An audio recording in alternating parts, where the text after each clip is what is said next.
Hey everyone, welcome back to episode 2 of Victim to Victory. I'm sitting here with my second guest, the incredible Katherine Hunt, who is so brave and is going to tell us her story and her journey from victim to victory. So I met Katherine actually years ago when we were kids. We danced against each other. Do you remember? Yeah, we danced against each other. We were starters, I think, at the time.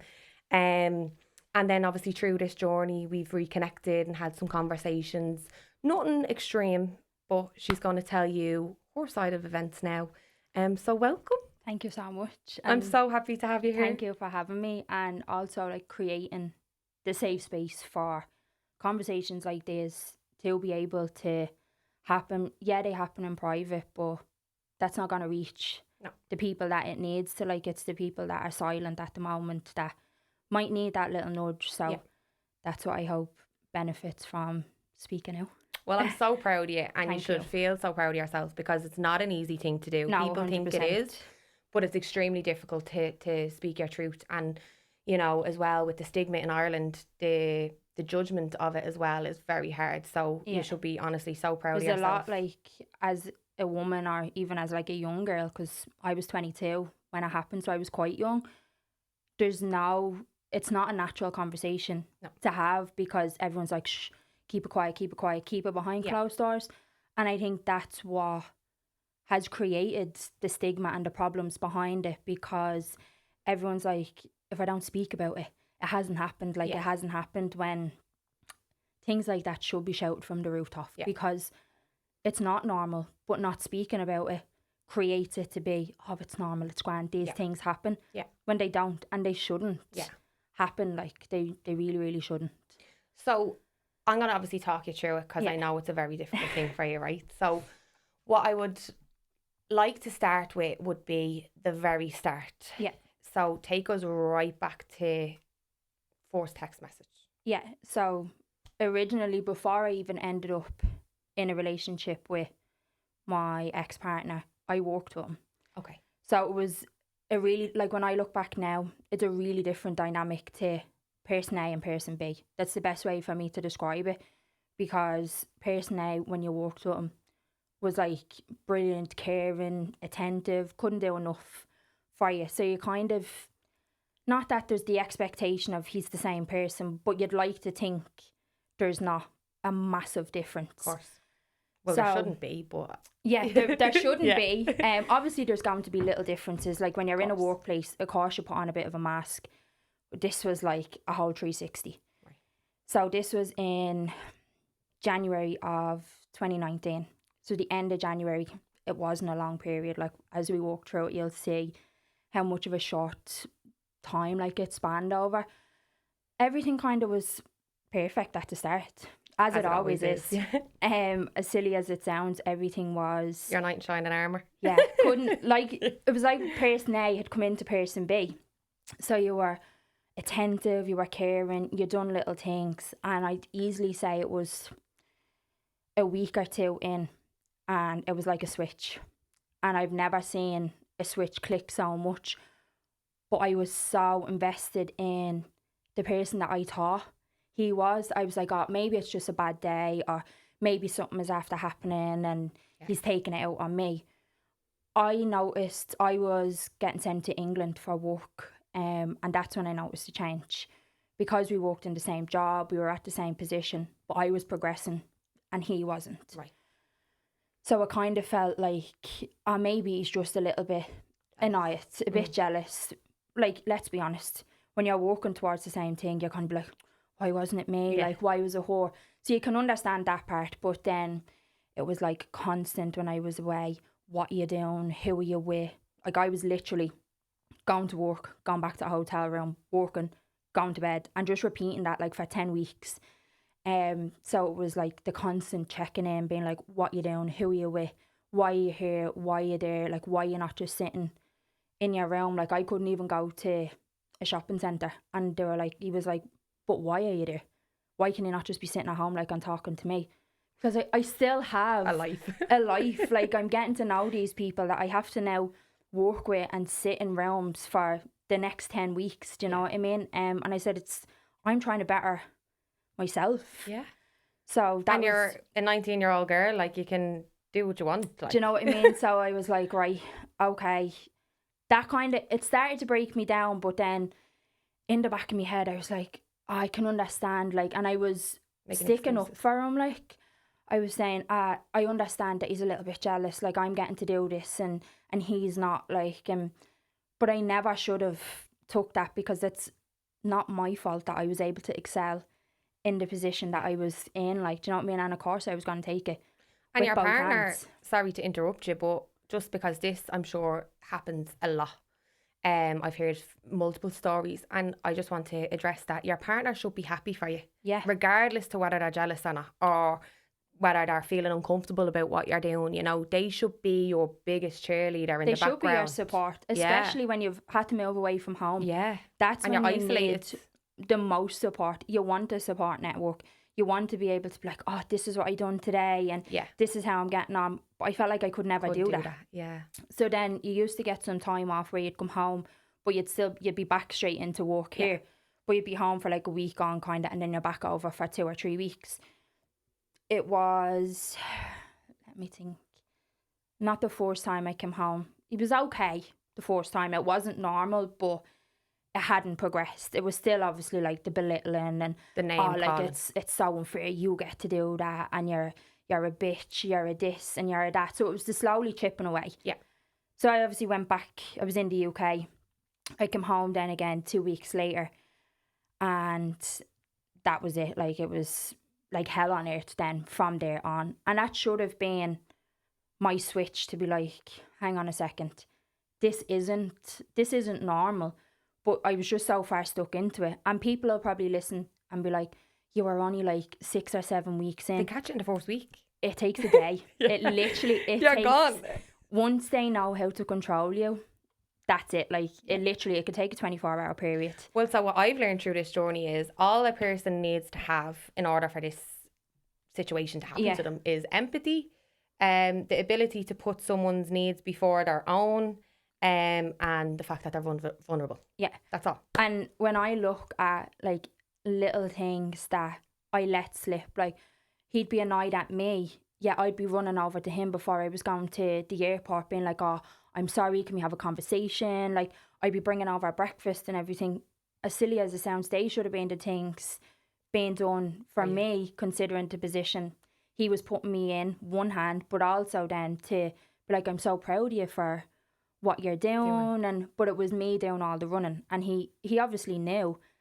I have her now, like, because she's mad about me. She's running for me. Yeah.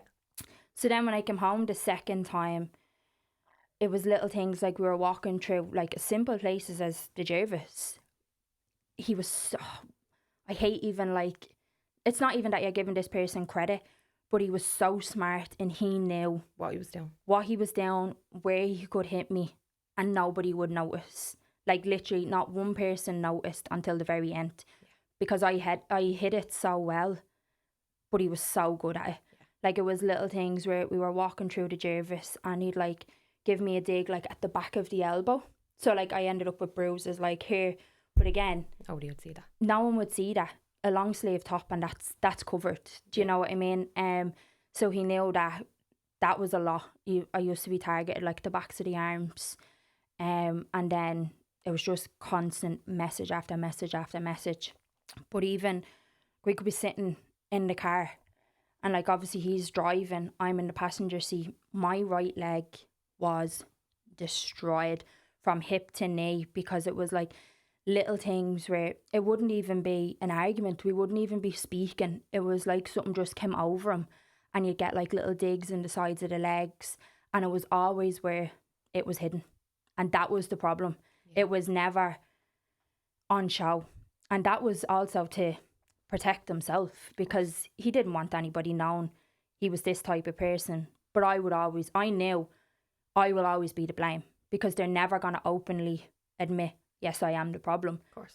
It's always, she did this, she did that, she said this, she said that. But I knew very early on how wrong it was. But you know yourself, when you're in that situation, Can't get out. You don't know how to get out. Yeah. As much as you could try and figure it out, you try and say to yourself, I need to get out of this. There's genuinely, and it may sound silly, there's no way out until a certain point. Yeah. And that's what And even happened. at certain points, for some women, there is still no way out. Like, I don't think people understand the severity of danger that women that go through these relationships are actually in, Yeah. you know, and the women themselves, they know these people that they're with. They know them more than anybody. And I think you try to say to yourself, oh, he's not that person. There's just something is going on. He's not that You blame person. yourself. And it's you look internal then, you're like, maybe I shouldn't have spoke to him that way, or like, should I have not done this or done that? When Should I have just stayed home? Should I not have went out? Should I not have went to the girls? Should I have not have wore, say, a certain gym set, like, or should I have had baggy clothes on all the time? And it's stupid little things like that, but they are the things that create the fear in you as well, because you don't know what person you're getting when they open their eyes till they close their eyes. It's because the unpredictability. they can be 4 different people within that 24-hour period.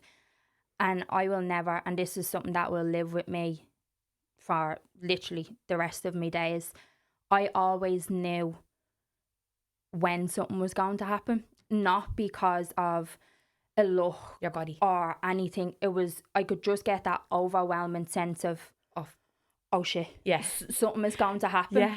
And if I didn't get that, his way of basically letting me know, and I even like, I speak about this all the time to anybody, it's saying, and I can, even now when I think of it, I hear him like as clear as day, as if he's sitting right here beside me, and it was, let's go, buddy.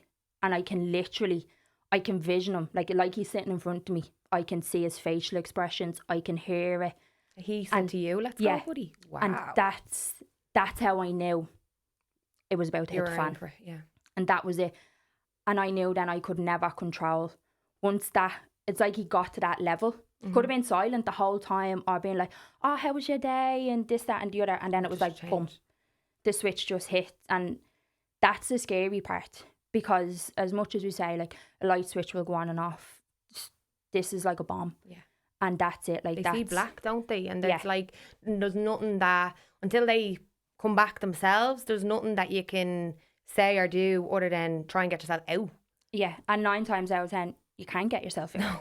You can't, as much as you want to try and run. Yeah. That door mightn't be locked, but it's padlocked 10 times. And if you run for the door, you're in for it even more. Yeah. And that's the problem. Like, I think you kind of... It's actually not funny. I laugh with my nerves, so apologies. That's me. I will always laugh, like, with my nerves and kind of when I speak about certain things, because if I don't laugh, it makes me feel consumed. Yeah. And then you're in that kind of, oh, I feel scared to talk about it. Yeah. And you shouldn't be. Sick. Yeah. You should be able to say, this is what happened to me. This is what happened to me, and I'm going to scream it from the rooftops. And that is something I promised myself when I got to a certain point with it, that I would be able to openly speak about it. Like, and it's even little things, like you were saying, like the danger part of it.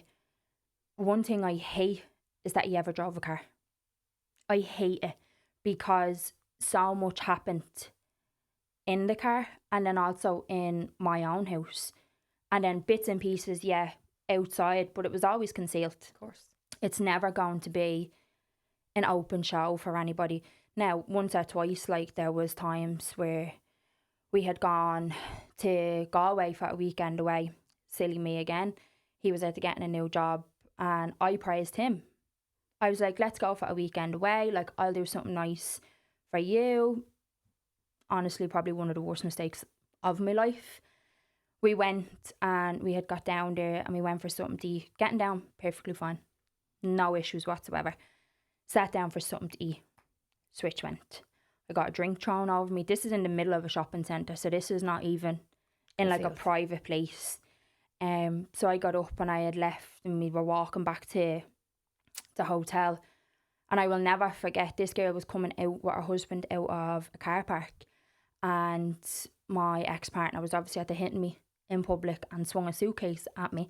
And she drove straight over. He was at the walking away. I was frozen, because I was like, this is the first time something big has have to happen in public. Everything was always behind closed doors or in his safe space, his car. Someone come over to me and she was like, I seen everything that happened. Are you okay? And I was like, yeah, no, I'm fine. Like, it's grand. Like, it's fine. And I just picked the suitcase up and I kept walking. Now, when I look back at that conversation, I should have said help. Like, I need help, but you're too far gone at that point. And you're embarrassed as well that you're allowing this happen to yourself And then in your own self. And it's other people seeing it, and I was kind of like, oh, no, that's grand. Just get It's me out of grand. here. Like, I'll be all right. I'll be fine. Anyway, got to the hotel, and that was, again, the switch was gone. Perfect. Normal, and that was fine. We went down to like the swimming pool, the steam room. It was just like a normal relationship. And in my head, I was like, yeah, this is what we came for. Like, it was to spend the time together. I'm after being away. He got a new job. Let's just celebrate us and that. Grand, went back to the room. Light switch again. So this is probably all in the space of 3, max maybe 4 hours. And like, when I mean everything that was in that room that could have been thrown at me was thrown at me, down to like tubes of toothpaste. That made, and I feel like I'm kind of in a sense of like where I'm laughing and I'm a little bit giddy about it, but it's simple little objects like a tube of toothpaste and the damage that can do if it's thrown at you hard enough. Yeah. Because it had hit me in the back and I had a bruise over it. People were like, "That's a tube of toothpaste." They're not that, like, they're not the point. They're not hard, but it's if that's thrown with enough force and enough anger behind it, that's it. Like, it's going to cause an injury. Like, and then again, the switch again. Like, the switch flipped so many times in that one day. I probably actually lost count, to be quite honest with you. And it's the ups and the downs and the ups and the downs of the relationship and your nervous system. When he's good, when he's bad, when he's good and he's bad, that by the end of the day, you're absolutely floored to the point where you're like, I actually don't want to fight anymore. Yeah, you don't have any fight in you. You're just like, right. You might have had like the smallest amount because you're at that point where you've nothing left to give. Yeah. And you're kind of just like, do what you want. Yeah. And that, and again, like, that might sound silly to people that you're like, but you're trying to get away from it. But when you're in it, and you've literally just been drained for a period of time, you're like, go on, whatever you want to do. I'm actually tired at this point. Like, so I know it sounds awful, but if you want to dig me around, I've no fight in me to stop you, which it's not a nice place to be in, but it's so quick to get to that place. It literally takes a 5 or 6 hour period. Yeah. And you're at that, if it's constant, you're at that place. Like, every day. And when it's an everyday occurrence, you don't have anything left to give. Like, there was another situation where I was thrown out of the car, and I will be forever thankful. Can I just ask, sorry, was the car moving? Yeah. Right. Now I got up and I walked away from it, but I will be forever thankful for the family that heard me screams that day. And it wasn't like he was driving fast or nothing. Like, I knew myself, I needed to get out of the car. Yeah, I went through something similar myself, so I get it. Personally, I would have opened the door and jumped either way. Yeah. Do you know what I mean? To get myself out of that situation. Yeah. Because this day, I honestly thought I was going to be killed. And that people were like, like, what do you mean? But it's the build up to it. It's the constant belittling, like, every name. They make you feel like you're going mad. Yeah, and you just blame yourself constantly. Oh, it's me. I'm after annoying them, or I'm after saying something, or did I look a certain way? Do you know what I mean? And I was dishevelled. Like, I did not look like me whatsoever. I look back at pictures of myself now and I'd be like, whoa. I look back and I'm like, I'm see-through. Yeah. I lost like 2.5 stone in such a short space of time. Now, I'd love to lose that weight now. But it wasn't healthy. It wasn't healthy. And I hid it so well that nobody around me knew. Yeah. Like, I just lived with my mum. Even she didn't know. Like, me and my mum are like best friends. She had no clue. Because you put that mask on as a victim. Yeah. You have to. Because if you don't put that mask on, you're not getting from morning to night. Like, there's no hope. But when that had all happened, obviously the guards were called, an ambulance was called. Like, I wasn't... From the moment you jumped out of the car? Yeah. Okay. So I wasn't... And is this, sorry to interrupt you, No, you're okay. is this the first moment when when it started to come out? I hadn't come out at this point, bar the family finding out. My own family still Nobody didn't knew. know anything at this point. And how far into the relationship was this? We were maybe 3.5 months. 3.5 months. If even. I'm just thinking back, if even. I'm just pointing out for people listening how quick it can go from A to Z. Yeah. And there's no in between. Yeah. But at max it was like 3.5 months at this point. Which, like, even listening to it now, when you say that out loud, it's like, whoa, that, like, so much happened. Like, even little things that you don't realise. It's such a short space of time. Like, a really short space of time. I had obviously, this family came out, and I was sitting in the house, and I was like, no, like, I don't want to make any police reports. And obviously the police were there, and they were like, look, we need to take you to hospital. Like, and I was like, no, like, I'm fine. My only thing that I regret that day is not being like, yeah, and just literally having word vomit and just saying everything.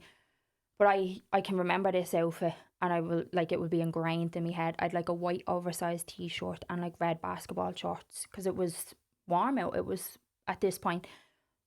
But silly me, as it would have been indicated, I obviously had bruises down my legs, so that was noticed. And I was like, oh, I fell in work.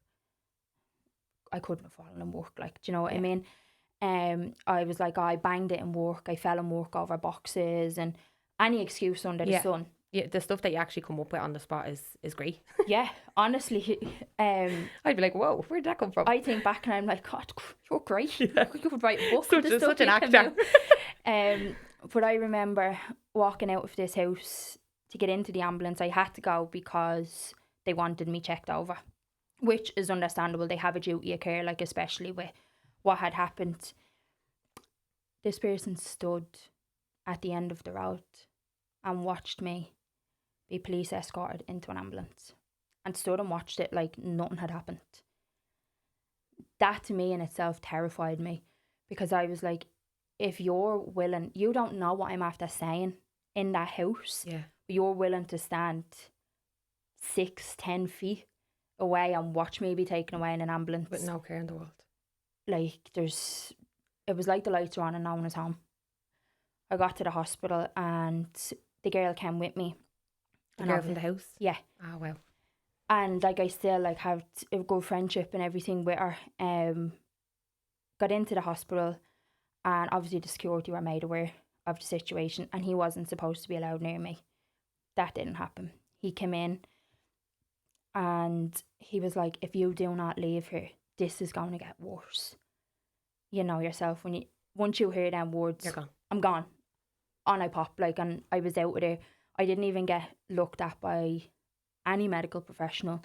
I was gone, because in my head I was like, my life is over if I don't leave here. And it's just living in that constant fear of, right, I have to do what he says, because if I do what he says, I'll stay alive. Yeah. Like, I might get hit more, or the grading might get worse, but it's okay. Like, I can handle that. I'll still have my life. And that's not worth it, because you don't have a life. No. There is no life. You think because you're breathing and you're still walking around, that you've got your life. You don't. No. They own it. And as silly as that sounds, you're always like to yourself, always going to hold me own, and I'm always going to look after myself. You don't. The best way to describe it is, it's like a newborn. You become so reliant on them that you don't see any other way. So they say jump, you say how high you want me to go, because I will do it. Yeah. So we had left, and he forced me to go back to the house that was after helping me. This is like 2 a.m. in the morning. The house that helped you? Yeah. For what? To be like, anything I said, like, I made it all up. Wow. And still to this day, I'm like, why did I do it? And I don't actually have an answer for myself other than that kept you alive. I feel like in them relationships you kind of sleepwalk through it though. Like you're not actually a human. You're just a vessel, and Yeah. you just kind of go where the wind takes you. That's Yeah. the only way I describe it. Like You're literally just surviving because you have to. yeah. And then And so, just to jog your memory, you knocked on the door at 2 o'clock in the morning, yeah, and you told the family nothing happened. yeah, and they knew by me. Let's be honest. Yeah. When you do come across somebody, nobody is stupid in the sense that they can see right through it, and that's something like obviously. Well, people knew what was happening to me before I even did. Yeah, like I kept in contact obviously with the family, like, and I still had like a friendship and a relationship, and even like now they're like, we knew when you came to the door, we knew. And again, he stood down the end of the road, so he had to watch. But you know what I even think, sorry, but even the cowardice of that, like, why did you stand down the top of the road? Like, you know, why couldn't you walk to the door with her if you had nothing to hide? Yeah. You know, they're still cowards in certain ways, you Yeah, know? 100%. They hide away from it all because they're like, oh, I can't let on that I am this person. But at the end of the day, it all comes out in the wash. Yeah. I think they think, oh, I'm fully protected, nothing's going to come out. Do you know, I think they get you to a place where they believe you won't say Anne. You're so broken that you don't know how to. Yeah. And I look back and I'm like, wrong person. I love that. wrong go, person. girl. Yes. Because as much as I was a shell of myself for a long, long time, I fought you to the better end. Good woman. And that's obviously like, we will get into it, but I look and I'm like, silly boy. Yeah. Silly boy, because you may have, when I'm in speck of dirt on the ground, that's how big I felt. It's not that way anymore. No. Like, and it wasn't. I wallowed for a while, and I was like, no. Yeah. I was like a switch. My own switch was like, get up and sort yourself and let's fight it. But I think for those periods... Did you seek therapy? Yeah. Yeah. And that was one of the best things I ever done. And everyone's like, I wouldn't go to therapy. It's the best form of self-care that you can ever do. Honestly, I say to everyone. I do it all the time, every week. I don't understand why. Yeah. Because as much as like you'll sit and you'll speak to like your family and your friends, it's so different speaking to an outsider. Yeah. Because they don't know you from Adam. They don't know anything about you. So you can word vomit at them. Yeah. And they just sit there and they take it. Where I feel like when you speak sometimes to family and friends, they have that emotional connection. I still don't tell people my full story. Like, yeah.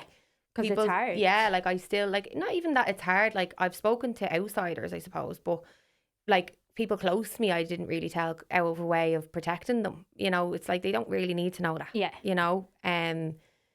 So I find that you're still even protecting the situation, even... They're still getting the protection and they don't deserve it. No. But it's more so for your own peace. Yeah.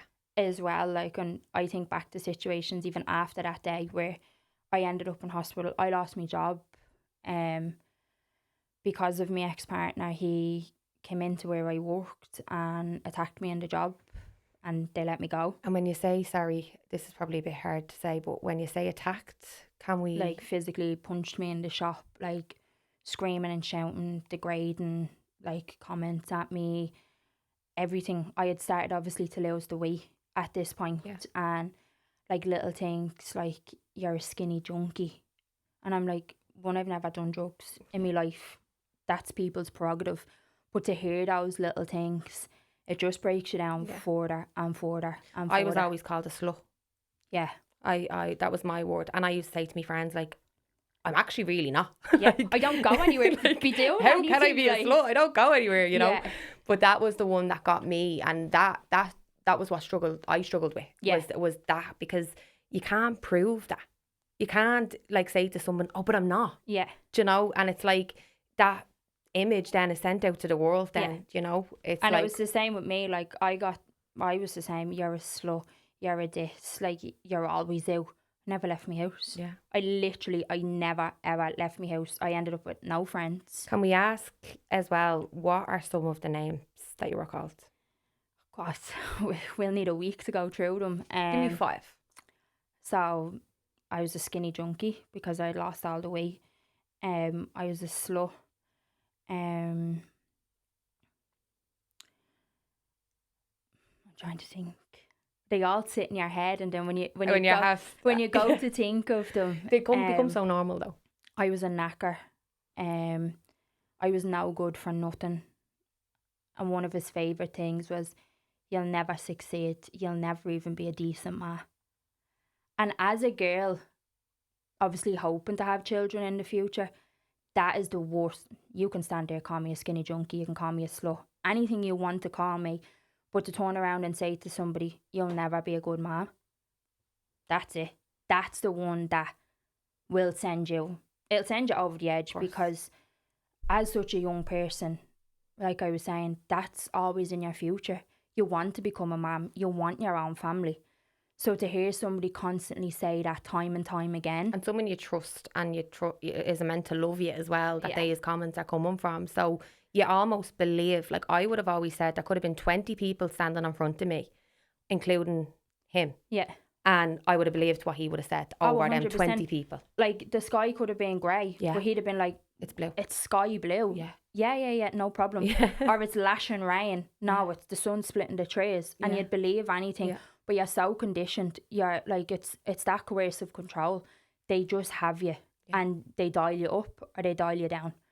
And you're told constantly, you're worthless. You're nothing.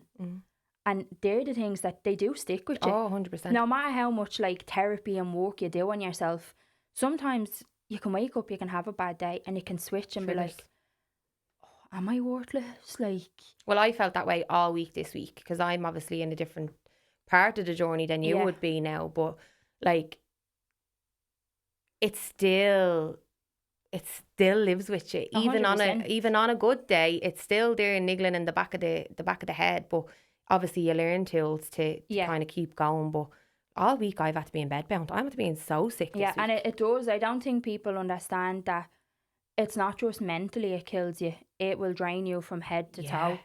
Like, I was trying to lift my finger the other week, and like my finger was hurting me. Yeah, no word of a lie. Every part of your body just hurts. What's happening? It's like an out of body experience. Basically, that's the only way to describe it. And if someone says to you, "What's wrong with you?" I don't know. I can't tell you, because every part, like, it hurts me to think. Like, you get to those days, like, and it really did, like, coming towards the end of it, I actually don't think I had any sort of thought process. Like, I had nothing. I was literally getting up and just dragging myself through the day and just trying to survive. And it sounds silly, but the June bank holiday of that year, 2019, so 6-month period, all of this that I've mentioned, and probably a million things that have just gone straight over my head, happened. And I don't think people realise it can happen in such a small space of time. I think when people think of like domestic violence and abuse, it's happened years, like it's spanning over years. It doesn't. It can be literally, if they've got you from the get-go, that's it. Yeah. And it sounds strange for me to say this, but I am so grateful for the last day that he hit me. And that may sound strange to people. No, I've said that. But when you explain it, you'll understand. So my ex-partner never ever hit me in a place that could be seen. We had an argument it was in my house, and I can literally, as I'm talking about it, I can visualise it as if it's happening right now. So like 2 sofas were across from each other, and he had his car keys in his hand. And obviously he was riled up, and we were arguing back and forth, and I was like, this can't keep happening, like I can't keep doing this. And I think it was at that point I was starting to come out of the trance, the cloud, like, and it's right, Katherine, you need to cop on here, you need to see what's happening. Like, I was taking pictures of every single bruise. I knew what was happening, I just didn't know how to get out of it, and how to be like, I need help. And it's scary to ask for help, it's terrifying, but it's that step, it's that reclaiming your power. I need help. You feel like a weight, and you have a lot of weights to come off you, but it's that first weight, you're kind of like, I can breathe slightly again. took his car keys in the midst of the argument and hit me in the face. So he flung them across the room and they hit me in the face. Obviously, I ended up with big black eye, busted lip and everything. But still to this day, I'm like, thank you. Thank you for that, because I couldn't hide it anymore. And if I can't hide it, that's when the questions start to happen. Yeah. And that's when the mask starts to fall. I'll never forget, my friend was actually coming down to meet me. And this was one of the very, very, very few friends that I was left with. And again, that was my own doing, because I isolated myself, because it was constantly, your friends are no good for you, your friends are trying to keep you away from me. And they weren't. They were just trying to protect me, even though they didn't know what was happening. They could see. They've seen the deterioration in the deterioration, I don't even know if I'm saying that word, but in their friend, like, you know. The decline in you. That's it. It's like, so you're going from this fun, bubbly person to you're literally just like, you've nothing left to give. And she came down, and I'll never forget walking. I probably had to walk about 10 minutes to meet her, and I hadn't told her what was happening in the house at this point. And she got off the bus and her face dropped. But with that, he came following me in the car. Oh, great. So I kind of had somebody then that was witnessing it. Yeah. Because again, hurling the abuse out of the car. You're nothing but a knacker, you're this. And I'm like, I didn't do anything. And that's the only defence you have for yourself, is I didn't do anything to cause this. We were having an argument. And with that, I looked at my friend and I was like, I can't do this anymore. And she was like, okay, let's ring your mum. And I'll never forget. I was like, I can't do it. You're gonna have to do it. And she was like, that's fair enough, but we're going to the police station. And I was like, no, I can't. Like, I can't involve them. It's grand. Like, we'll just leave it and we'll end things and that'll be fine. You know yourself, you try to end it and it doesn't end. No. It genuinely does not end. So with that, then we were walking to the police station. Now, where we were, there was one across the way. And I was like, no, I just need time. So we walked further in towards town. And I'll never forget getting to the door of the Garda station, and I was like, I can't do this. I felt so sick and everything. And it was, what am I going to say? How do I explain it? And in my head, I'm like, they're not going to believe me. It's so hard to prove. It's my word against his. But I had the evidence as well. So I kind of had my own little playing cards. So I knew. This is what I do say to people now that are experiencing it, and I'll say it again. Write everything down, keep everything, keep it somewhere. Send it to someone. Yeah. Send it to yourself. Email it to yourself. And one thing I will say as well is you've got to be so careful with it. Yeah. Because if they find it, that's it. Game over. And that's when you can end up losing your life, because they're like, I'm going to lose my life because she's got all of this. Like, so I put it into like a photo album, but I hid it. So you needed like a passcode and everything to get into it. Very clever. There was times that I even forgot the password to add stuff to it because you weren't constantly adding. It was just every now and then, like when you had little things. Or when you were feeling angry, like I remember going through, like I used to actually send myself Facebook messages. Yeah. And I went back over that only recently enough, and I actually had voice notes and everything sent to myself. And listening back to that poor girl, like, she seems like a different like, it's not like it's not me, you. Yeah. but it's like listening to them voice notes. It's like, wow, it brings you right back to that day. And it's weird. People say, oh, you're just listening to like a voice note, or you're looking at a picture. It's not. You are literally reliving that day from the minute you woke up to the minute you close your eyes. If they hit you that day, you feel it all over again. Yeah. You can hear what they're saying to you, like how they're saying it to you. Like, and as I was saying at the start, it's that let's go, buddy. That will be forever ingrained in my memory. I could forget multiple other things that happened, like smaller little things, but that is so significant because I knew what was about to come from it. You just know it. It's them little tell signs. Yeah. Like some might get angry, they lash out straight away, or they've got little signs, so they're building themselves up in the background. Mine was a look. Yeah. It's a little look, and you're like, oh, And the whole belly had torn inside out, and you're like, ugh. Yeah. And it was like, when he would say this, it was like his whole body, like his fists and everything, he'd do Be this. literally like ready to go. And he could be driving a car down the middle of the road, and he would still have them reactions, and you're just like, oh God, Yeah. is the car going to stop before he tries to do something? Is it not going to stop? Is it going to hit the wall? Yeah. What is it going You to do? constantly live every single day thinking you're going to die. Yeah, you're constantly in fear. You're Yeah. on eggshells 24/7. And it's not even eggshells, it's more like walking on nails. Literally. It's like, it's painful. And I remember my friend had obviously rang my mum, and my mum was in work at the time, so she had left. But I got myself in the police station door. Now, I stood and looked at the desk, I'd say it was probably 30 seconds, but it felt like a week. And the guard's standing there and he's looking at me, and I'm like,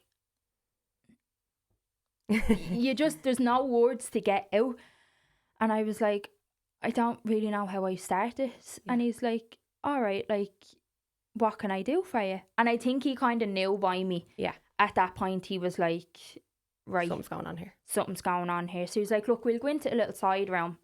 So I went in, and I was having a chat and kind of a brief enough overview. And I said, look, like, I do have pictures, I do have bruises on my body, like, they're still visible. And he says, okay, I'm going to stop you there then.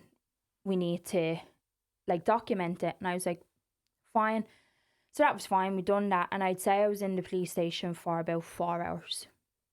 And with that, I was still being hounded. Message after message. Don't go to the police station. Me poor family. You can't do this to me family. And I'm like, but what about me and my family? Nobody thought about me. Yeah.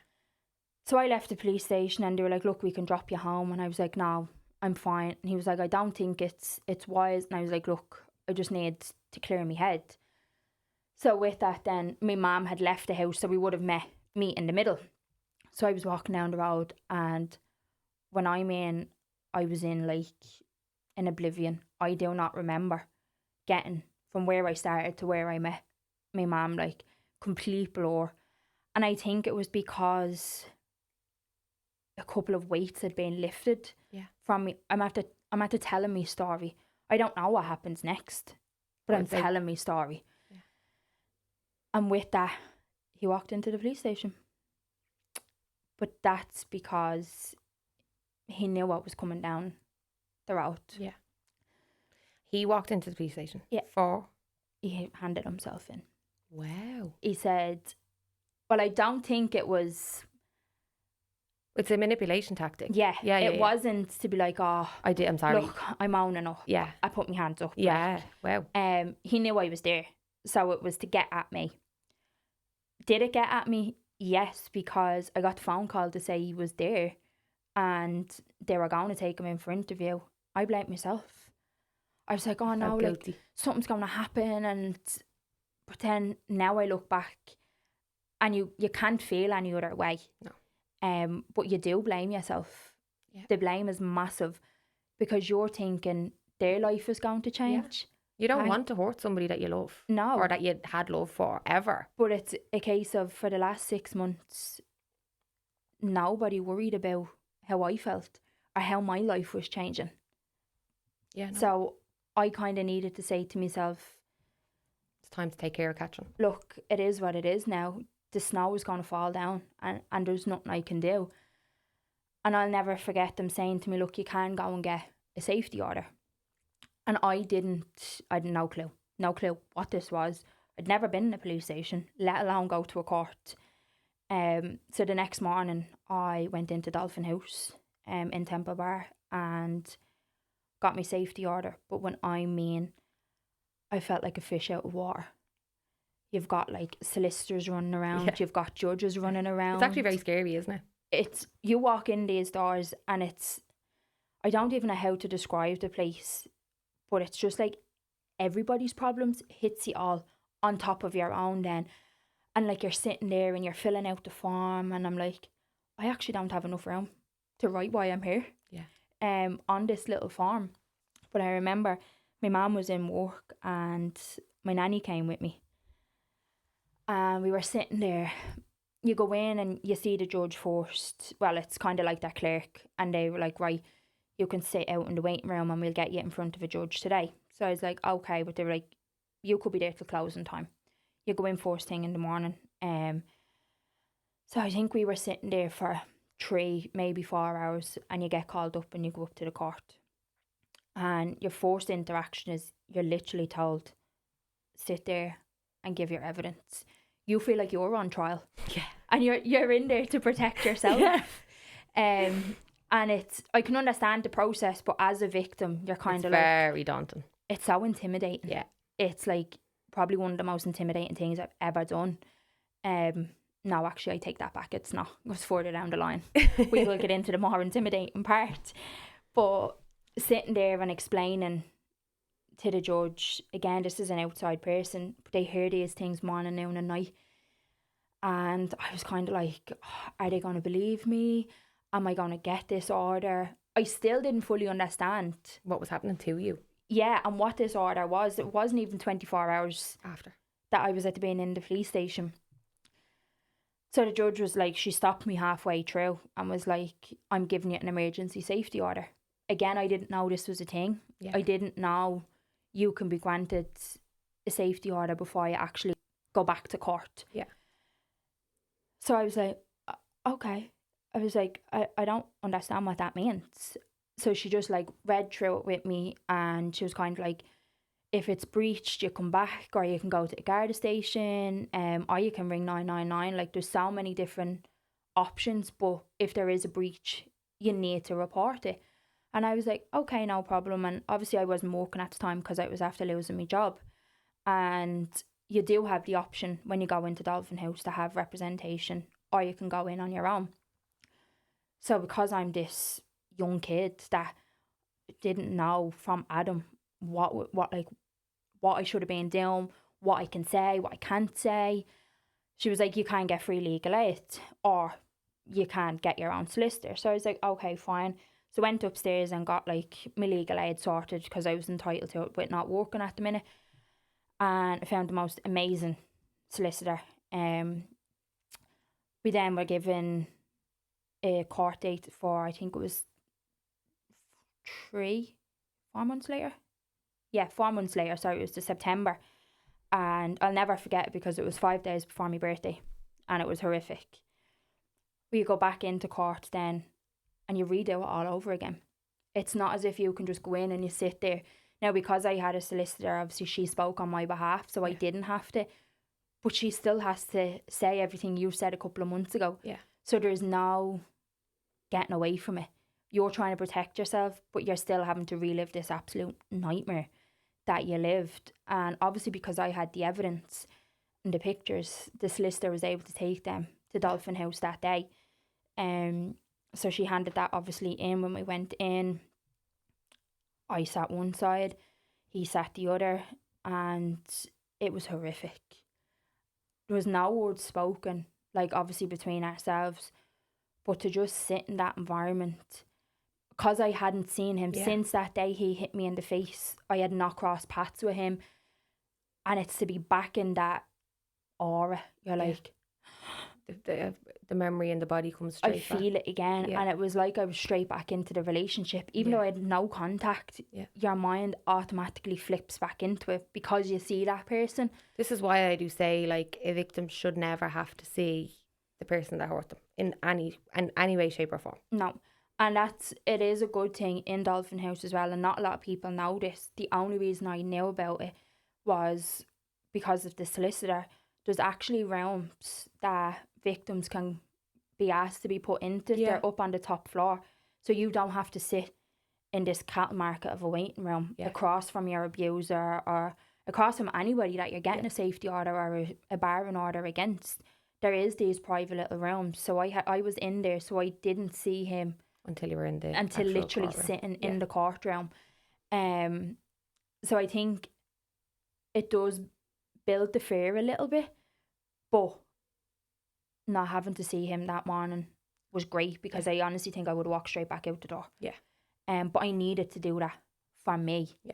And I think seeing him and feeling like, as much as I went back into how I felt, that anger and the frustration, that part hit.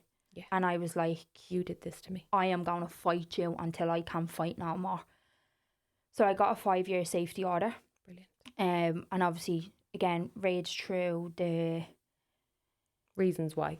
reasons why and the conditions, basically, like, so you can't be here or whatever the conditions the judge says fit. So that was fine. Then we went away, had the safety order, never crossed paths really with him again. And obviously we had a criminal case, which I'm so grateful for that it was able to go ahead, because a lot of times they don't make it that far. They don't even get in the door of the criminal courts, and that can be so hurtful for a victim as well, because you're trying to just get that small piece of justice. Yeah. And a lot of the times it doesn't happen. Like, you really have to fight tooth and nail and have a great backing in your corner. And I'm forever grateful for the people I had fighting the case. Like, so we went in and basically, no, not guilty. You went into the criminal the courts. criminal courts. Yeah. And not guilty. I didn't do it. Yeah. I think if I remember rightly, there was 10 charges. I don't know them off the top of my head. We don't need to know that part. I think 9 or 10 charges anyway. Majority of them were for assault. I know that part. And it was not guilty. I didn't do it. And I was just like, right. But it's hearing that part. You're sitting there and I'm like, I have no more. I don't have anything else to give you. I really, really don't have anything to give. I think he went guilty after that point on 2 charges, but like the lesser of the less. Yeah. So we then had to go to trial. Yeah. Which, if you've never had to prepare yourself for a trial, I'm just out of that. it's the most horrific experience, because your life is torn apart to figure everything out, to put it into this book. Literally, your life is just in a couple of pieces of paper. And I remember them being like, you need to prepare a victim impact statement, but also, because we're going on trial, you're going to be put on the stand. Yeah. And I was like, okay, I am going to be destroyed up here. And can I just ask you, for the criminal courts part, were you put in a different room? Where you weren't? No. Okay. So we sat in the same room. Literally probably the distance we are. Because I only recently found out there is, just for people listening, there actually is that now in the criminal courts now, where they can actually go and give their evidence via video link. Yeah. So they don't actually have to sit in the room with them. But when we were going through the trial, his solicitor would have been able to question me, so I would have had to be on the stand. Cross-examined, yeah. So that was fine. We went in what I thought was trial date, or getting ready for trial, in 2023. So just 4 years later. The longest 4 years of my life. Yeah, wow. You feel like you've done a prison sentence while they've been out living their living their best life. No care, because it's guilty until proven, or it's not guilty. Innocent until proven guilty, yeah. And it's like, I know what has happened, and it's such a long process. And then the not being able to speak about it in Ireland, that's... I almost say that's a part of abuse in itself, because 100%. Keeping someone's voice from them is so cruel. Yeah. And if it's a short period of time, you're kind of like, right, okay. But 4 years is a long time. Such a long time. And you've got people who thinks Dublin, as much as it may be a big place, it's tiny. Very small. Everybody knows everybody. And I feel like it's always the victim that's judged, or like, no, I wouldn't say like questioned. Yeah. You know, as in like, and then it's not until you get the guilty that it's like for women like us, well, for me, my guilty was enough. Yeah. I didn't need anything else after the judge said guilty. Yeah. And it was like that. We went in for what, again, as I said, what I thought was trial. And the guard and the solicitor for the DPP come over and was like, we don't have a trial. And I was like, sorry? I was so confused because that morning he woke up and was like, I'm guilty. Wow. So just... He knew what was coming. Yeah, Let's be he honest. couldn't deny He what was... couldn't deny the evidence and everything, obviously, that was presented. But to hear that, I was like, How did you okay. feel when he admitted it? Were you annoyed that it didn't go to trial, or were you happy that he I was kind of admitted it? happy that I didn't have to put myself through that. Right. Because at that point, I was like, this is about me now. Yeah. You, I don't care. Yeah. You can stand there and they can bulldoze you for all I care. But me, I've been through enough. Yeah. I've already been dragged through the dirt by you. I now have to wait. It was over. It was like 4 years, 1 month and 22 days. Like, I literally remember it Oh, Katherine. to the T, because I even said that in my victim impact statement. But I was like, I've done a prison sentence longer than anybody has ever been given for domestic abuse or coercive control. I've done like double and triple people's sentences. And I was kind of just like, you're at coming in here. And he took the easy way. And to me, that's how I viewed it. Yeah, no, I get that. You just throw your hands up and says, oh yeah, grand, I'm guilty. But there was no, well, to me in any way, obviously I don't know what his thought process was or anything behind We that. don't care. Absolutely We only not. care about Katherine. I could not care what he thought about in those Yeah. 4 years or what he had to think And about. you know what? He probably didn't. No, because And that's it was just the way they they are. were still living life. Yeah. And we had to obviously go into the room and say to the judge, 'cause it's not just your case on that day. Course. The judge has about 15, 20 cases sitting in front of them. So we obviously had to go in, give an overview of like what it was all about, and that he had decided he was going guilty on everything. So I don't think the judge was expecting that either, because for 2.5 years from when the trial date was set to the trial, there was no mention of nothing. Yeah. So it was just that morning when you walk in, and I don't know what switch flipped, but He probably thought himself, I'll get less if I admit. and I'd say that was what he thought. But They only do things to benefit themselves. Yeah. And I am grateful he decided to go guilty, because I didn't have to Fight. I didn't have to put myself through being absolutely destroyed, because I know people would be like, they wouldn't have done that to a victim. No, they do. Yeah. And because they're going to do everything to try and help their client. Of course. Like, it's the same way everything was done to help us. Like, so the judge was like, right, okay, how do we want to proceed? So obviously our evidence still had to be given. Again, the pictures, I had text messages of being told like he was going to leave my family dead on the ground, like horrible stuff. And this wasn't just me. It was now bringing my family into it and saying people were going to come through my door. Like horrific stuff, like saying I should be killing myself and everything. And them things, they stick with you. Really stick.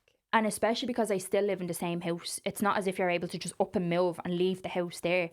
So you're coming to your front door, like, and even now, 6 years on, you're like, oh God, I hope everything's okay. I know Still everything leaves is with you, okay, yeah. but it sticks with you. And so the evidence was given, and the book with like the pictures and everything. We had to have everything colour coordinated so everything matched up. You had pictures, text messages. So all of that was presented by our side. That was fine. And then I had to give a victim impact statement, which when I think it was like 5 pages, my statement, I felt like I was there for 6 months. It felt like the longest. Did you period. read that out? Yeah. Wow, fair play to you. I don't know how I got from start to finish without crying. Fair play to you. But, you know, when you hear yourself talking, I was so angry. Yeah. Like, I'd say people were like, God, but when I mean the frustration all came to the surface at this point, because I know we've spoke about it and I'm in a good place now, but when you've been fighting for 4 years, not knowing what's going to happen, it's the hardest thing ever to do.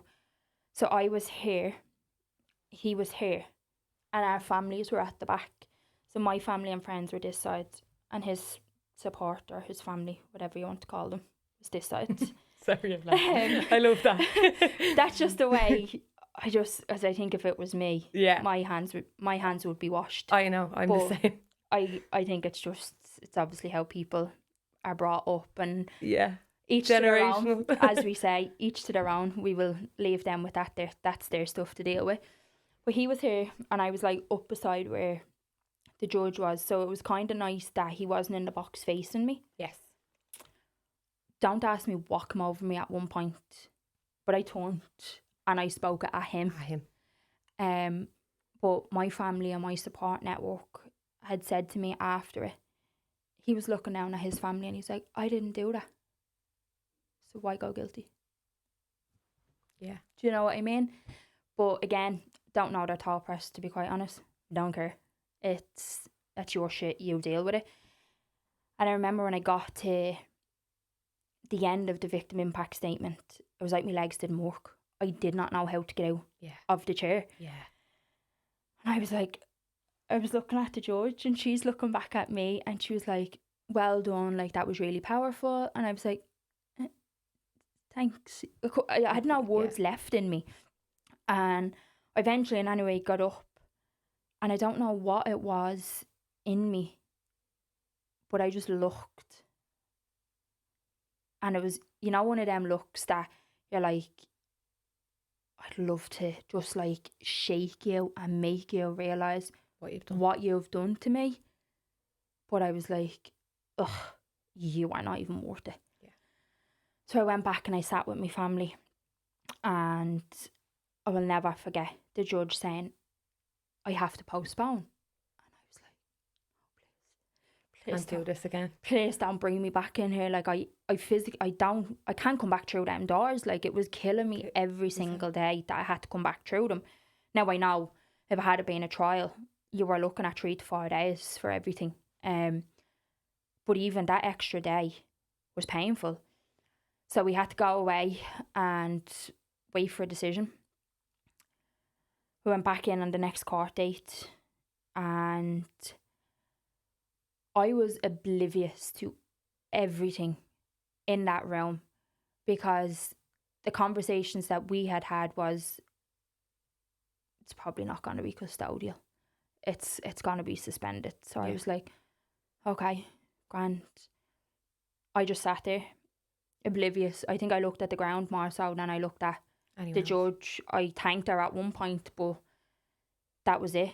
I remember her saying like, thanks so much for the statement you gave on the previous day.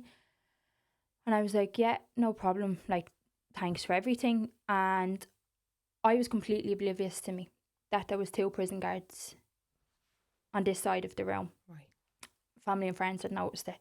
But again, you could have been sitting in front of me and I'd have looked straight through you. Yeah. Didn't notice them because obviously there was a case in before us. Yeah. So I was like, and he was obviously going either back or forth or whatever he was doing. And they were there. So to me, they were just people. So I didn't think anything of them or realise the significance of them being there. There's always one in the room and anyway. But when there's a second, that's when you know a custodial is being handed. Right. But I didn't know that. So everybody on the bench beside me kind of clocked on to that a little bit sooner than you did. Than I did. So the judge started speaking and I will never forget when she was like, I have no other choice but to pass a custodial sentence. I was like, I honestly think I had my mouth open, I'd say, for a good 2 minutes. And I'd say she was probably like, what's the story with her down the back? But when I couldn't get any words, I let such a scream. Like, but it was a scream of like relief. Everybody cried. Every single person. You nearly had me crying. Like the guard and everybody that was involved in my case was all like, what just happened? What just happened? Because it's so rare. Yeah. But back then, what was that, 2 years ago, it was even more rare then because it was only starting to become a crime. Yeah. It's always been a crime, but it's never been looked at like that. So that happened, and then, to be quite honest, I don't think I heard anything else. Yeah. At that point, I actually had to ask 3 times when we left the room what was said, because I didn't hear any of it. Yeah. Because I was that short of having to pick myself up off the floor, with more so with being like, did that just happen? Your body shuts down. And I think it was them 4 years, 1 month and 22 days, everything, it was gone. Not that it was gone, but it was like, did I just get that? Yeah. Is that the result I just got? Because nobody expected it. I was told from the get-go, if it even goes that far, it will probably be a suspended sentence, because that has been the trajectory of it. You literally look at it all, and that's the pattern it follows. Yeah. So I was like, right, yeah, I'm getting to the end. And as you said, the guilty was enough. Yeah, way more than enough. Even if he didn't mean it, he had no kind of remorse for it, which still to this day I don't think there was. Yeah. Apparently a letter went to the courts. Don't care. Don't want to read it. Never want to see it. Said it alive for all I care. You can't apologise for stuff like that. There is no saying sorry. No, there's you no can say apology. sorry till the cows come home. Yeah. And it doesn't carry any weight. No, you can't take it back. Like, even I find now, I say to myself, like, I'm apologising to myself for allowing it to happen. Yeah. But then I have to quickly snap myself out of that and be like, you couldn't control this person. No. It's in the person. It's you. You didn't make them this person. It just came to the surface. Whatever it was about you and your aura and your mannerisms, what was in them came to the surface, and unfortunately you got the brunt of it. And that's what I have to say to myself. Yeah. That's where I kind of have to nip myself in the bud and be like, hang on a second, you weren't to blame. No. You can't blame yourself. And I think that's a lot of what a victim will do. We will blame ourselves morning, noon and night. Yeah. And they're not to blame. They didn't do anything. You made them that person. You didn't. They were that person before they met you. It just never came to the surface.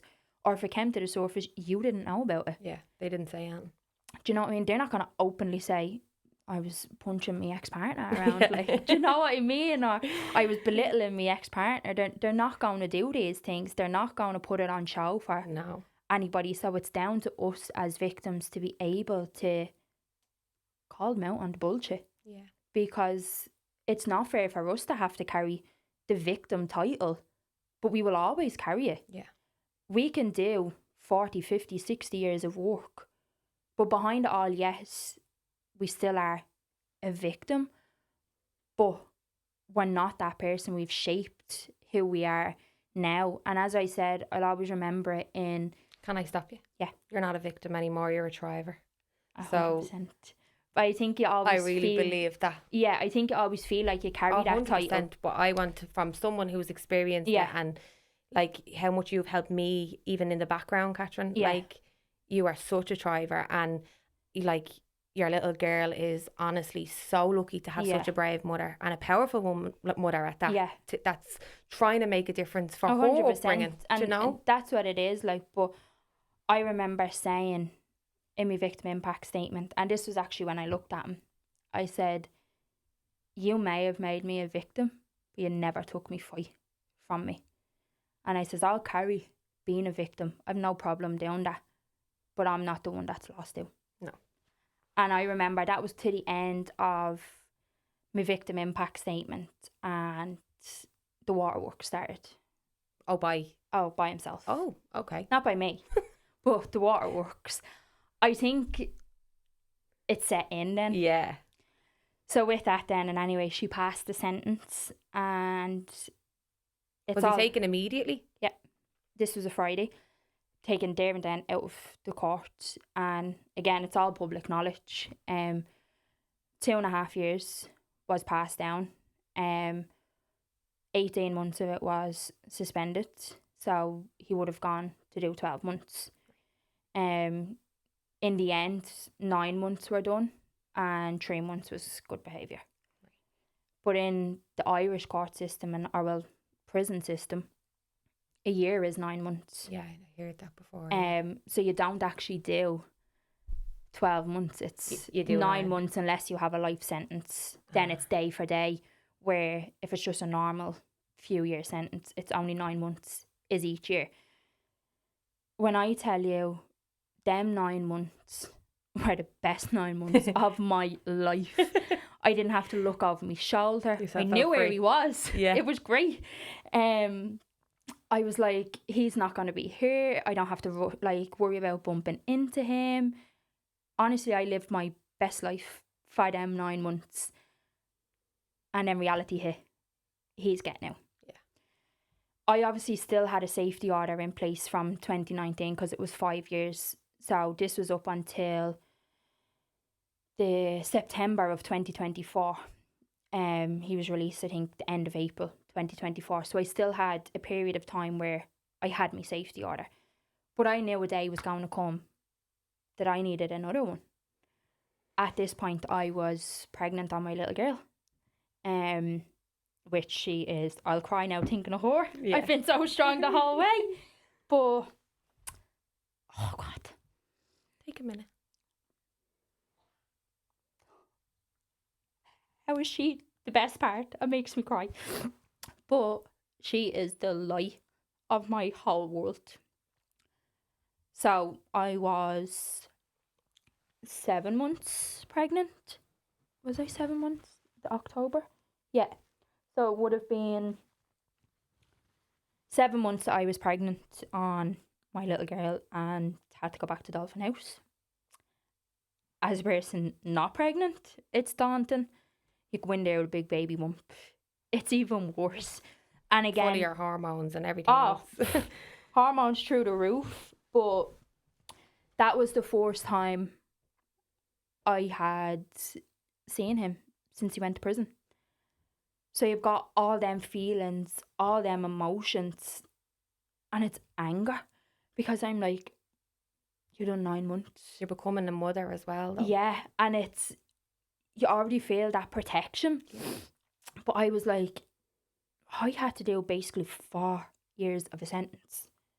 You've got to do 9 months and you're out living your best life. And as much as you can move on from it, and it will always remain a part of you, but it's not like your main part anymore. It creates who you are now, realistically. So you do, it sounds strange, but you do have a bit of thanks in you because you have made me who I am now.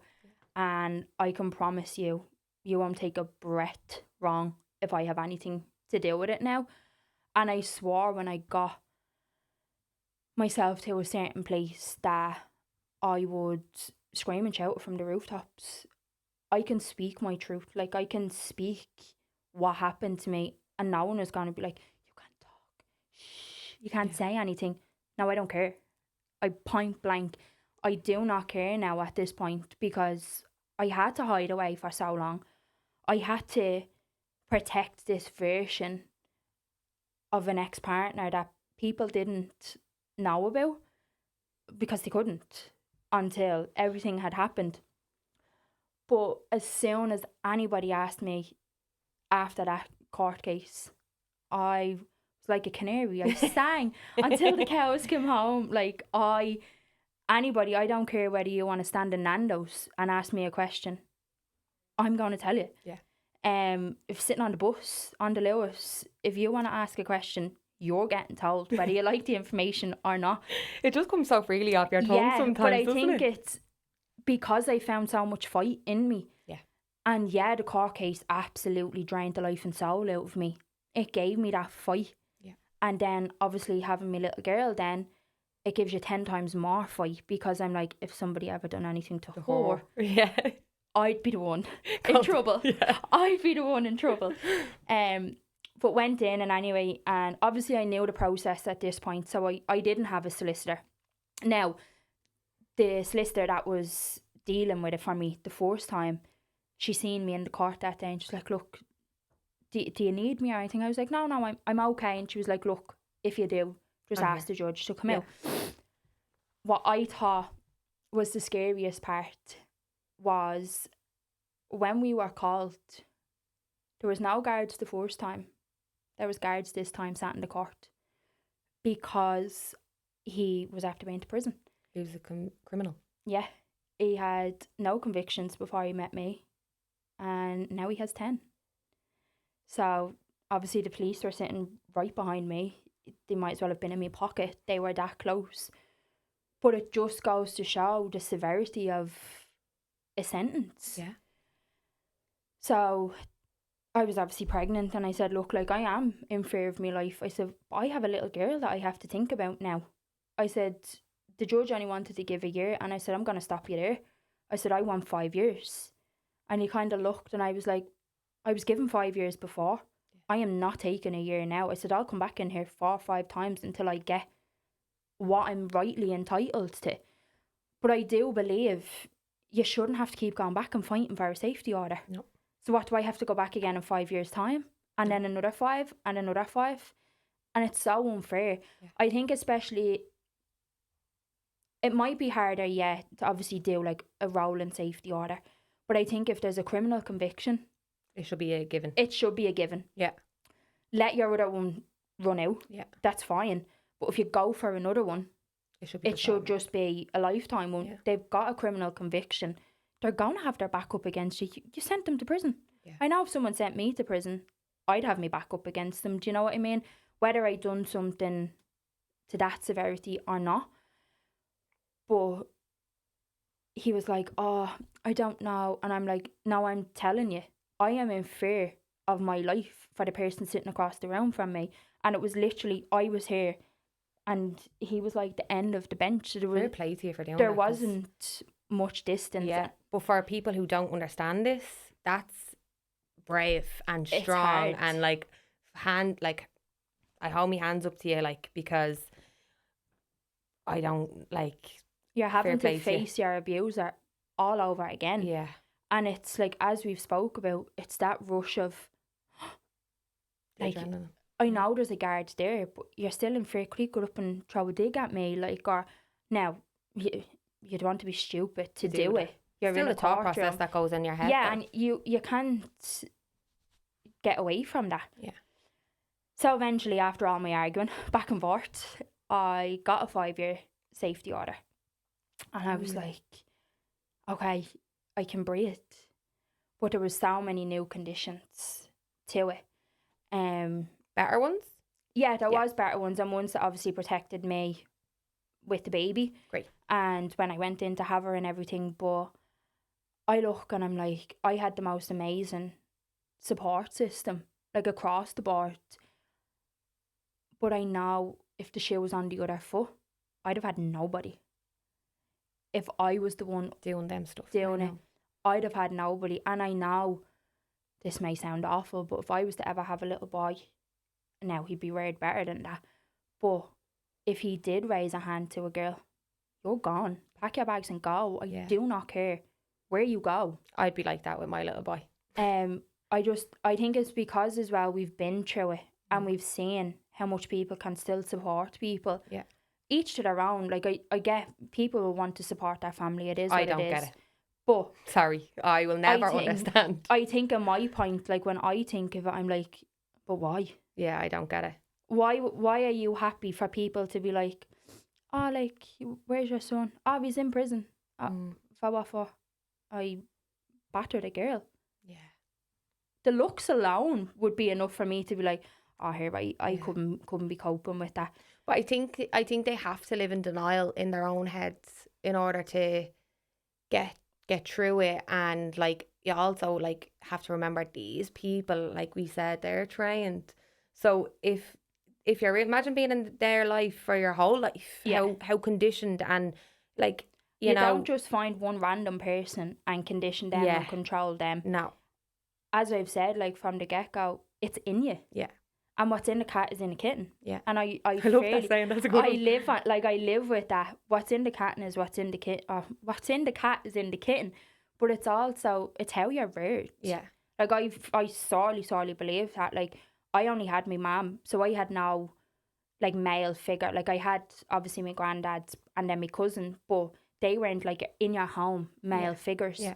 So it can be quite hard then when you start getting into these relationships. You might not see the signs of something being wrong because you haven't seen anything different growing up. You don't know what love should look like or how a relationship should look like. But I also believe when you're rearing a kid, you shouldn't just be in a relationship to try and show them No. what's right. Do you know what I mean? But I think not having... Now, I don't know, I could be wrong. Maybe that's just me thinking about it. But I'm like, not having a male figure. Would that, as a girl, most of the time, like, boys are always mommy's boys and anyway. But I think as a girl, you're naturally a daddy's girl. Yeah. So you always kind of look for, what does he do? What should I look for? Yeah. So not having that. But then in a way, I'm kind of so grateful because my mum made me so strong. Yeah. And as much as I wasn't strong for that period of my life, I found it in tenfold. Yeah. Because I had the upbringing I had. Like, I had the best upbringing ever. That happened, and then it was like a whole new me was created. Yeah. And I'm glad that this is the version my little girl gets, because I want her to see a strong parent like my mum was, but I also want to, when she's older, one, for her to be able to watch this back, or that we can have them conversations. Do you know what I mean? Yeah. Where she's like, Mommy, like, I'm in a relationship and this is after happening. And I'm like, okay, that's not normal, or it is normal. And I want her, as she grows up, I want to be able to say, come to me with everything. Yeah. And I know, and you'll know yourself, when you're in that, it's so hard to talk. Yeah. But I want her to be conditioned to be like, well, my mum will be there. See, I mum think will you would understand. know. I think you would know from your telltale. You'll know. You'll be more educated and more aware now for her going into relationships. Yeah, Do you know what I 100%. mean? And so will her be dad. a lot more protective. Do you get me? Yeah, I think I'll be a lot more protective of her. Yeah. I just think she'll be 40 and she can have her first boyfriend.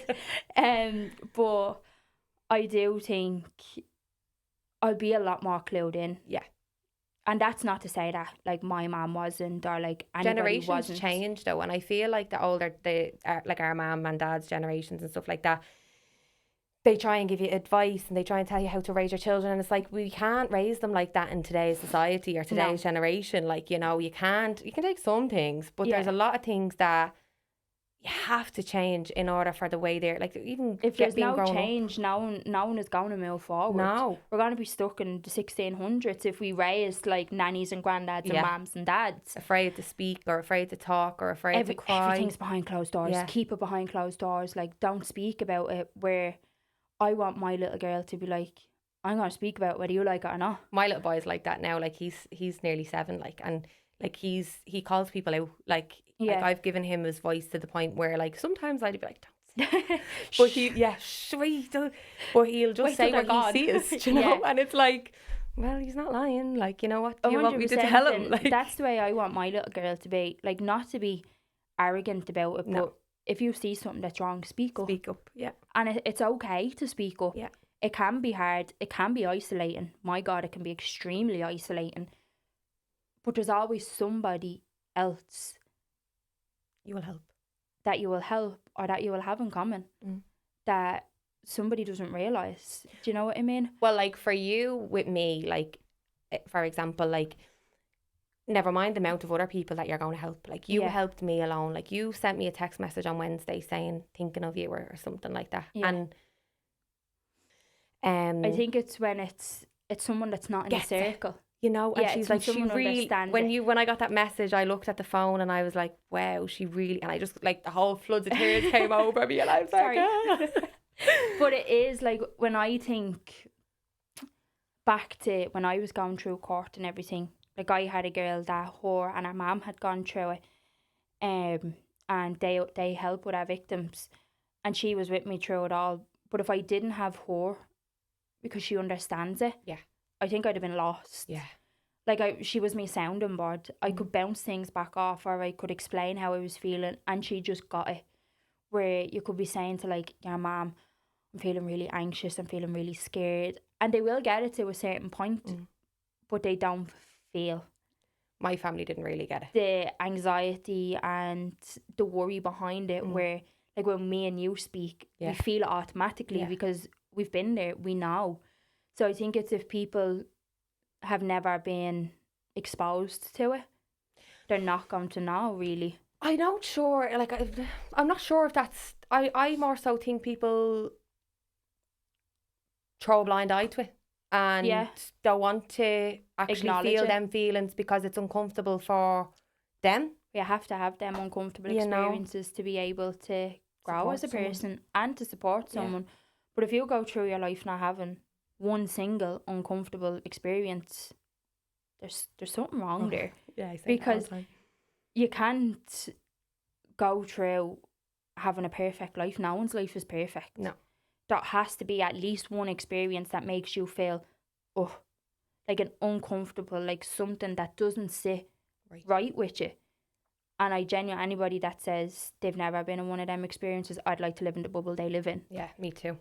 Whatever far away land they're living in, I would like to be there. Yeah, same. But it's a roller coaster. Mm-hmm. And even though I'm 6 years on the other side of it, am I coming into 7 years? Yeah, coming into 7 years. I have my little girl. I was told I'd be an absolute shite mum, but I am the best mum. She better say that when she's older. But I know how good of a mum I am. Yeah. And that's one thing that I'd say, because you told me I couldn't do something, I proved to you that I did. You didn't take me fight from me, and I put the last nail in your abuse coffin in my story. Yeah. And I moved on to a certain extent. Moved on, got my fight back, and now I have my little girl. And I, like, not that I'm free from it, because you'll always kind of have that speckle. Like, it's always going to be there. But to think of the person I was 6 years ago to now, it's a completely different person. Yeah. It's like, it sounds silly, but it's like you've created like a new person. You're reborn. Like, that stays, it still remains part of you, but it stays like to the left-hand side. It's not front and centre. Like, it's not the forefront of, I feel like who you are anymore. Yeah. And I feel like when you come out the other side, now you might correct me if I'm wrong, but it's kind of like nothing will get me down like that again.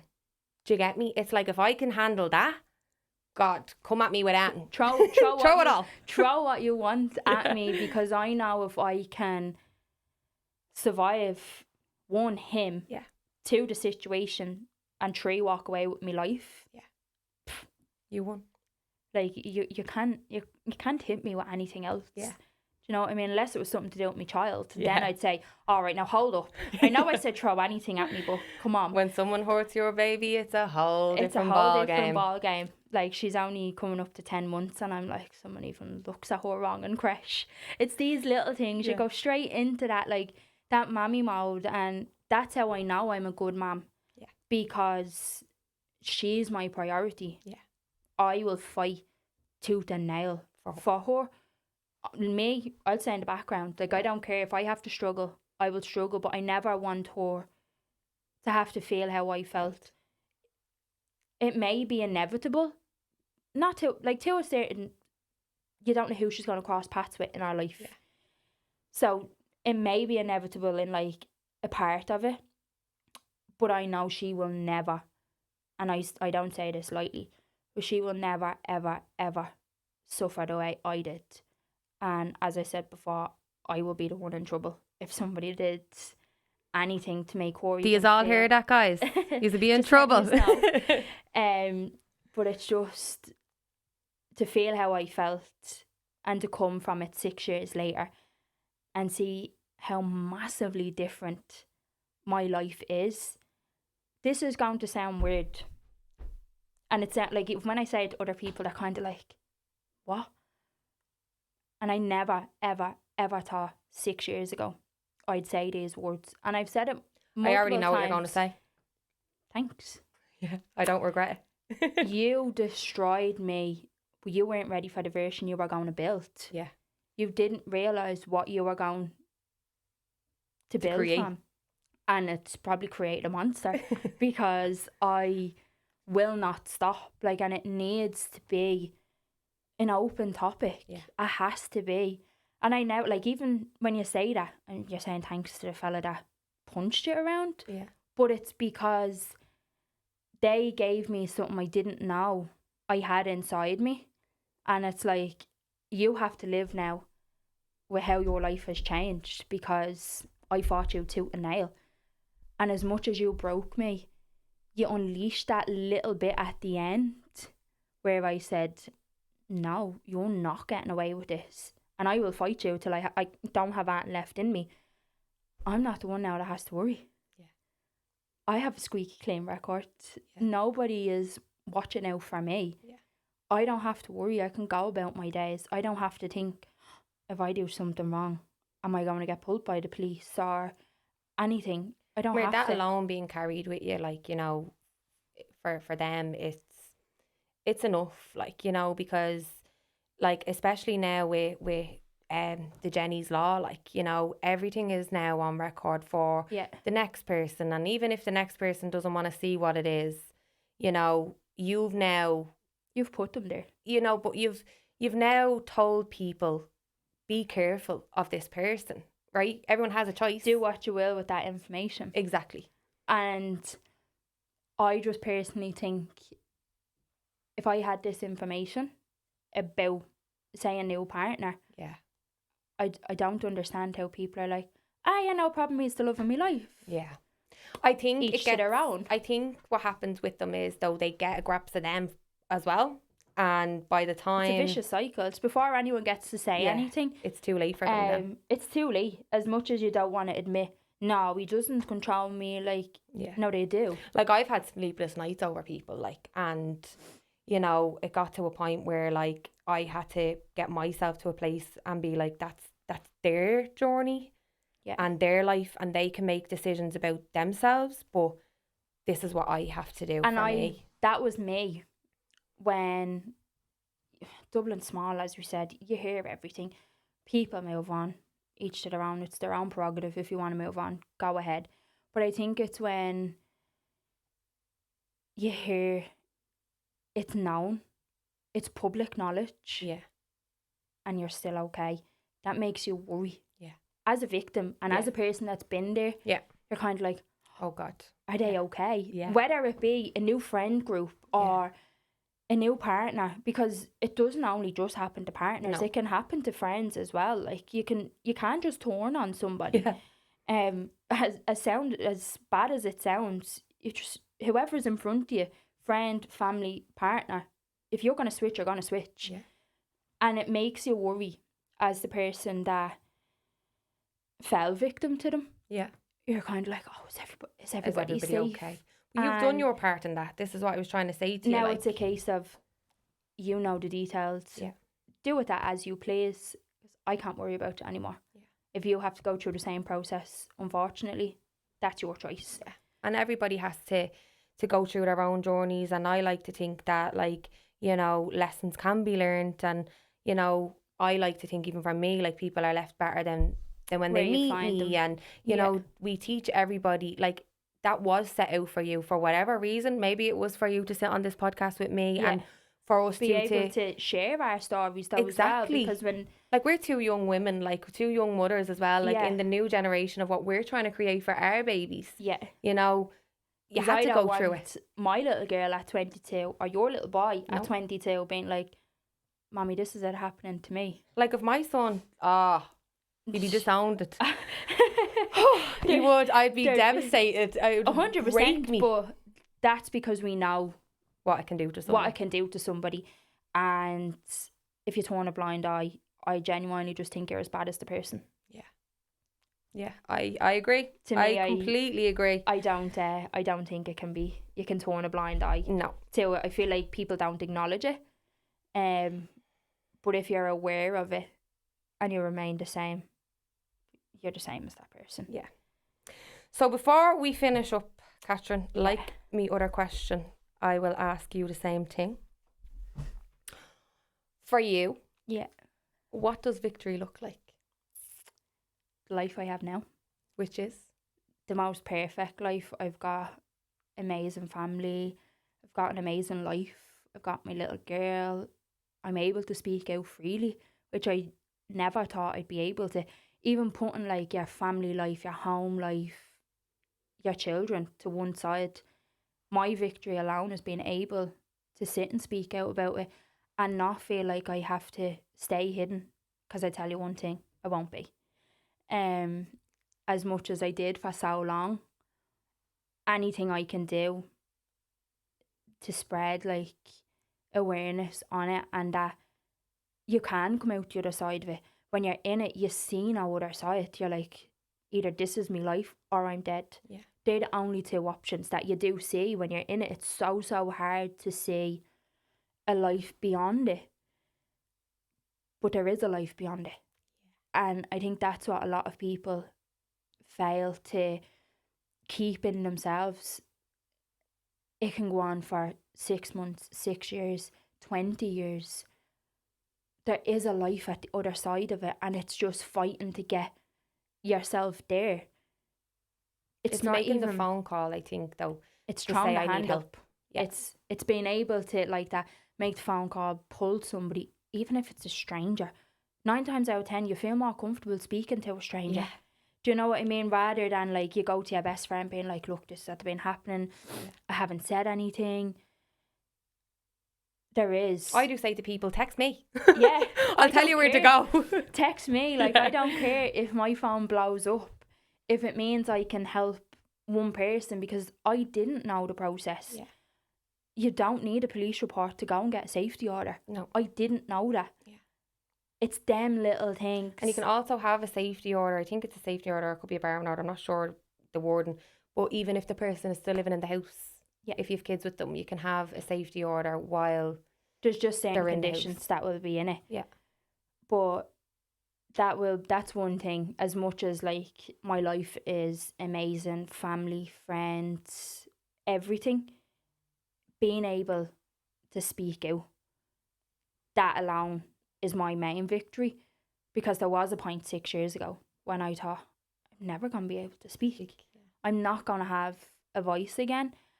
And as hard as it is when you're in it, you always have a voice.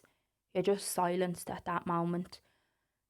But you know yourself, when that unmute button comes off, that's it. And that's when everything will come out. It will naturally come out.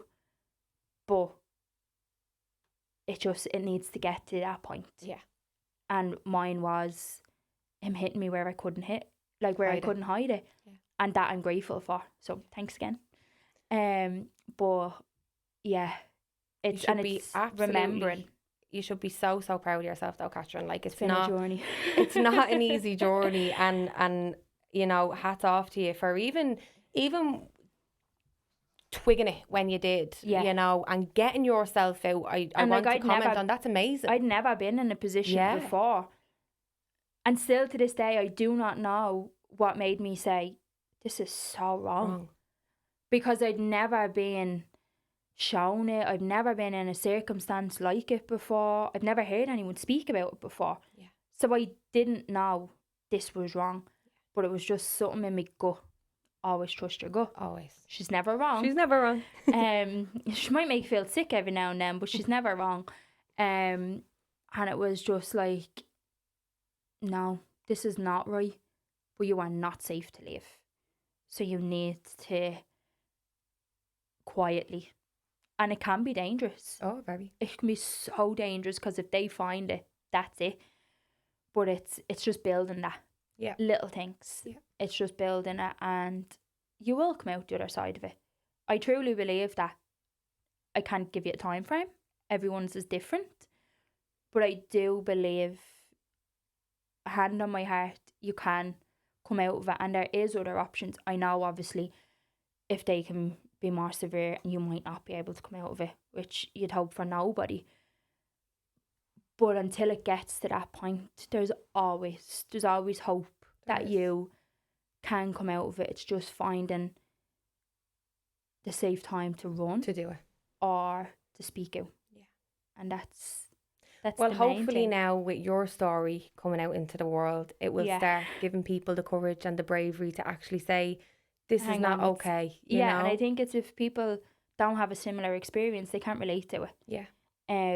So me with my 75 different experiences in such a short time, I hope it does resonate with somebody, that they can be like, if she can do it, I can. That's me. She was able to.